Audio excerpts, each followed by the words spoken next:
You ask Tiger to solve. This deals with linear equations with one unknown. The final result is m equals -24. Let's solve it step by step. Simplify the expression. Group like terms. Group the coefficients. Find the lowest common denominator. Multiply the denominators. Multiply the numerators. Combine the fractions. Combine the numerators.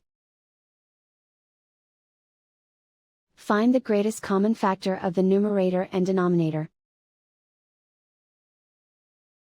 Factor out and cancel the greatest common factor. Group all constants on the right side of the equation.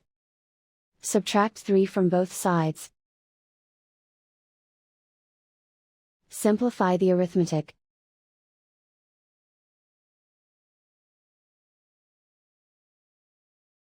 Isolate the m.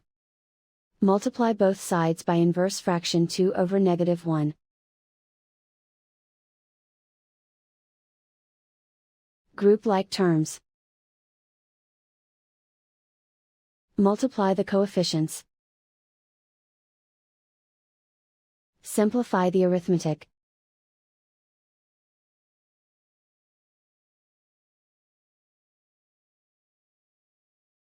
And so the final result is m equals -24.